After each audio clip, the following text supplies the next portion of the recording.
Right now in Texas, there's a 30-year-old man lying in bed, listening to the hiss of the machines that keep him alive, and to the silence where his father's voice used to be. And all of this is because ICE kidnapped that father.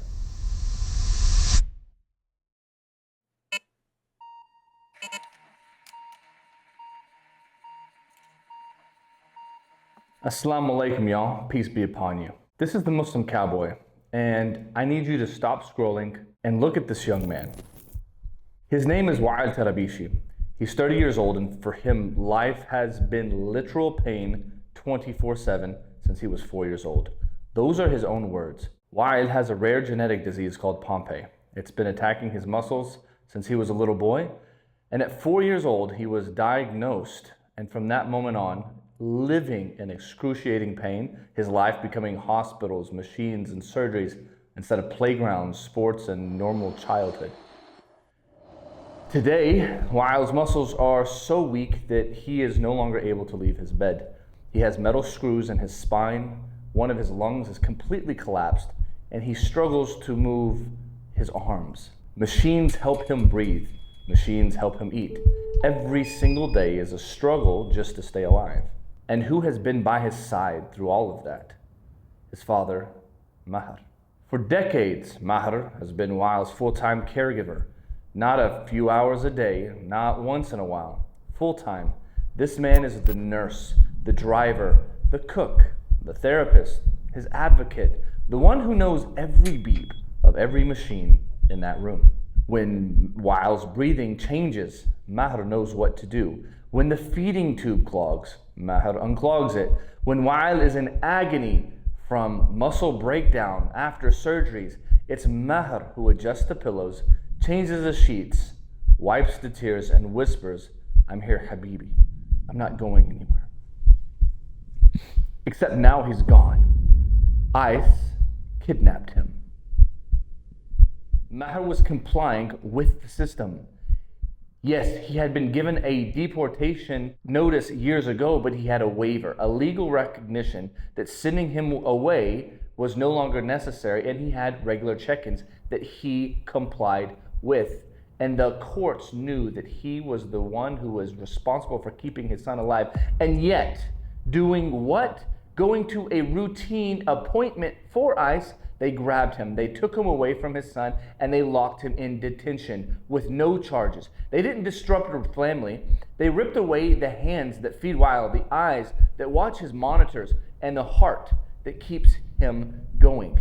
You tell me, when you seize the one person keeping a disabled man alive, what else can you call that except for cruelty and kidnapping? Let me be crystal clear about something, because this is really important. And it's not just Wael and his family who is suffering. Maher is not a part of any designated organization. Not now, not secretly, not kind of. Nothing, never. His family and advocates say the only thing he's ever done that could possibly get twisted against him is that back in the 90s, he helped poor refugees fleeing war and disaster and fed people with humanitarian aid. He helped people who had lost everything.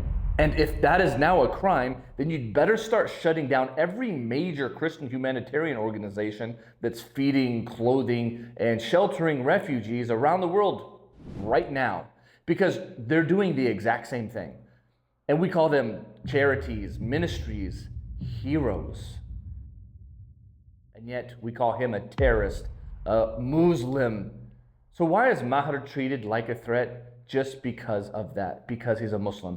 ICE wants you to believe that this is about security, the law, but look at the reality. A US citizen's son trapped in his bed, hooked up to machines with a rare disease that is destroying his muscles and has a death sentence on him, and a father who has spent decades doing the work of an entire medical team without pay, without days off, purely out of love, and a signed waiver saying deporting him would be devastating, is now ignored. Then you have a family scrambling to cover 24-hour medical care that one loving father used to do almost single-handedly. This is not enforcement.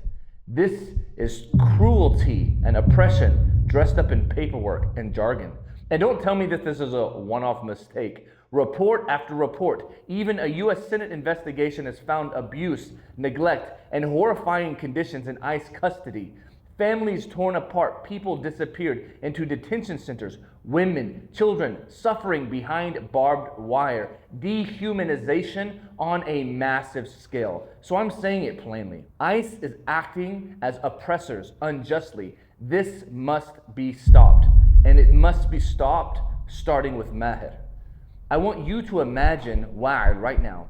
He's lying there, staring at the ceiling, listening to the machines click and hum. His body is failing him. His disease doesn't care about court dates, waivers, or paperwork. It keeps marching on. For years, when Wael said, "My life is excruciating pain," there was one person whose presence made that pain bearable. His father, the man he calls his best friend and his reason to keep living. And ICE took that away. So here's what I'm asking you to do. From one human to another, raise your voice. Sign the petition linked in the description. Call and email your representatives and tell them, free Maher Tarabishi. Reunite him with his son, Wael.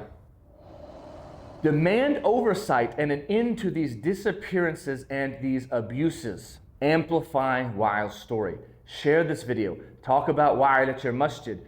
Talk about him on the Jummah khutbah. Talk about him in your church, in your school, in your group chats. If you run a community page or platform, feature this case. Support the family if there are fundraisers or legal campaigns. Link them below in the comments if you find any of them. What Maher used to do out of love now has to be patched together with nurses, relatives, and volunteers. That costs money, energy, and time that they do not have. From an Islamic perspective, God Almighty tells us to stand up for justice, even if it's against our own selves or those close to us. From a basic human perspective, you don't need any religion to know that locking up a father who is the lifeline of his disabled son is wrong. So to ICE, to anyone watching this who has influence, let Maher go. Bring him back to Wael. Return him to his family. This is not about immigration law. This is about whether we still recognize mercy, compassion, and basic humanity. And I feel like we're losing it. I'm the Muslim cowboy, and I will not look away from Wael. And after hearing this, I pray that you don't either.